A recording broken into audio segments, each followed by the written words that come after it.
You guys have been wearing tape now for 734 days.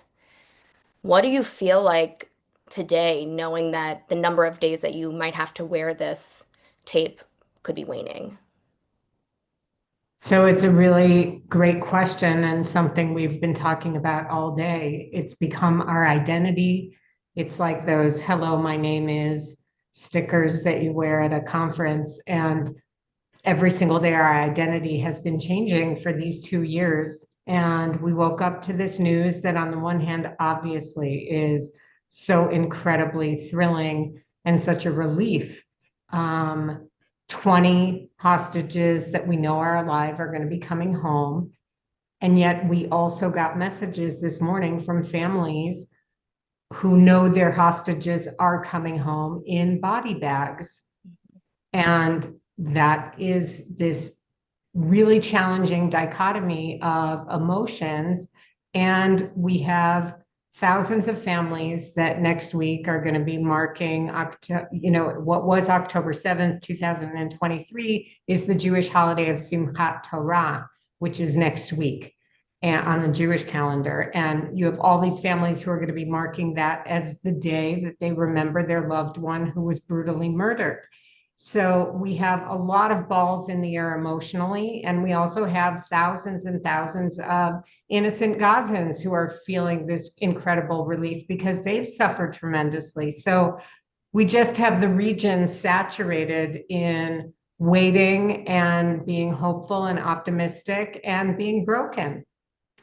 The No, family. I'll add something else, which is in addition to all the complexity that Rachel discussed, there will be time later for everybody on all sides in and out of this region to talk about how did this happen? Why did it go on for so long? But what we're seeing now is people on the streets of Israel and on the streets of Gaza are celebrating. All of the citizens want this war over. And for everybody in this region, there's a sense of relief within all of the complications. And it feels like the leadership has kind of connected to or caught up with the demands of the people. And that is all thanks to the push from the United States and President Trump bringing all of the right parties together with the clear sense that they have to get this done.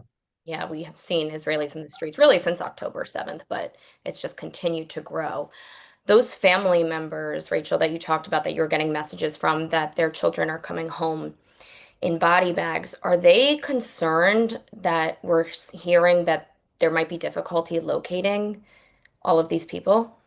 Very much, very much. I mean, here, this excruciating torture that so many have gone through during these past almost 2 years, these 734 days, and to know that after all that hard work, which they're going to be getting back their loved one so that they can bury them is such crushing news. And now they're finding out they may not even have that privilege of a proper and respectful burial because the remains of their loved one have gone missing in a sense, or the people who were holding them are saying that they no longer are sure where they are, and because of all the devastation, they're not sure they have access to where they think the remains are. And so this is not going to be a real smooth and fairy tale ending for so many,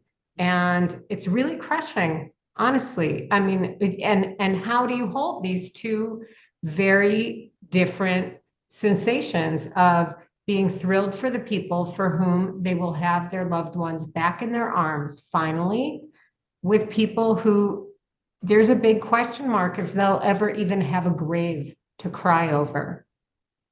It's crushing to hear that. And they and you, I mean, you guys have been running a million miles an hour since October 7th. And then realistically, this is kind of going to come to some sort of halt. I mean, how do you reconcile what that means moving forward? So I know that there are innocents who have been suffering in Gaza who are celebrating this news, but I'm going to focus on the Israeli side because that's where we live. The people of Israel are broken for the last 734 days, vulnerable and broken and in need of repair. And what everybody has been saying is we can't even begin that process of repairing as individuals, as families, as a community, and as a country, as long as there are still hostages being held, as long as there are still lives on the line on both sides. And this hopefully will be the catalyst for we as a country to begin this process that we also desperately need of repair, rebuilding, rethinking what is it that we're about, what is our identity, what do we want this country to be, how can we live in peace in this region.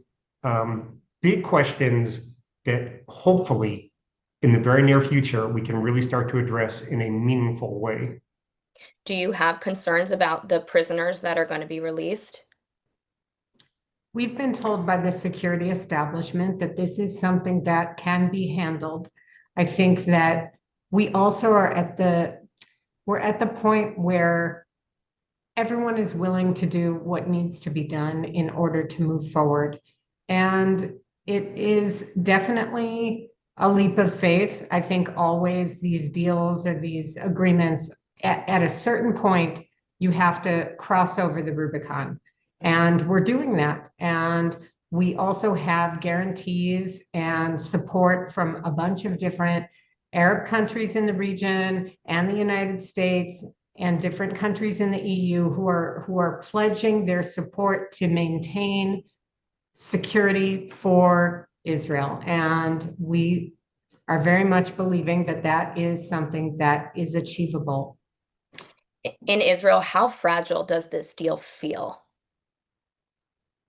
So that's one of the interesting things is we're seeing people celebrating. And in addition to questioning whether that's the right thing to be doing now from the standpoint of the heavy price paid, there's also, we have said for 734 days, we have learned it personally, and so many others have learned it personally, that rumors are not enough.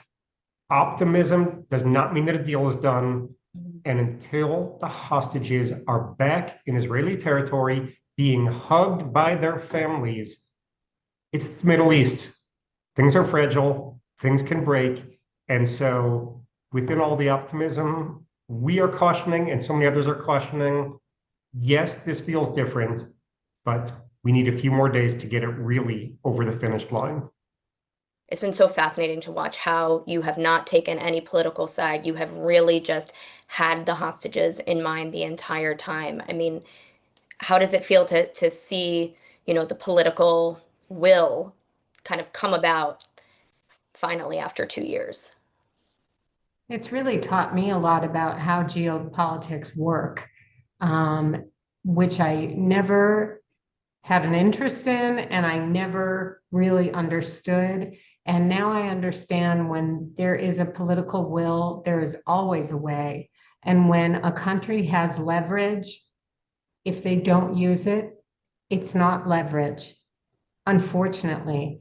And we are very open and willing to acknowledge that without President Trump deciding this is going to happen and then pushing until it did, this wouldn't have happened. And so we and the people in this whole neck of the woods are really very grateful for that. You guys have been pillars of strength to the entire, I think, Jewish diaspora, the Israeli people throughout the last 2 years. Are you able to find meaning in all of this as you kind of sit back and reflect on the last 2 years? It's very challenging when you have suffered such loss and grief and mourning and in such a very public way. And I am convinced, John and I happen to both be religious people. I am convinced that this challenge and this almost mission that we've been handed by the universe is something that we are obligated to create meaning, purpose, and growth from it. I think that having Hersh was such a beautiful blessing in our lives. And I would feel so sad if this very tragic ending to his life was not used in some way to create more light and more goodness in the world. But we've had really no time to even imagine what does it feel like to not have this massive truck on our chests. You know, we were hit without any preparation, like from the back on October 7th, 2023, and we have been pinned under this horrific trauma for so long. And it's been so fragile and so painful that we haven't really had the opportunity to figure out what do we do now. And God willing, in these next few days, as hostages start coming home and as this deal is truly implemented in all its different points, then we will have time, hopefully, and the wherewithal to start to say, now what do we do to keep Hersh's memory as a blessing and for change, for the good? If I can add to that, I just want to say, I know it's a cliche to talk about, being at a precipice and having to choose which direction to go in, but I really believe it. And it was the former chief rabbi of the United Kingdom, Rabbi Jonathan Sachs, who said, the test of a society in crisis is whether it emerges cynical and disillusioned or strengthened in rededication to high ideals. It's so easy for all of us to feel cynical and disillusioned, but that does not do us any good. The test for us and for our kids and the younger generations of Israel and of Gaza and of the region is, will we learn from this? Will we figure out how to not repeat it? Will we break the cycle of we take prisoners, they take hostages, we trade, lots of people get killed? And can we figure out how to really meet the potential of this region and to live with more hope, with more peace, and really, really just learn and be better from this tragedy?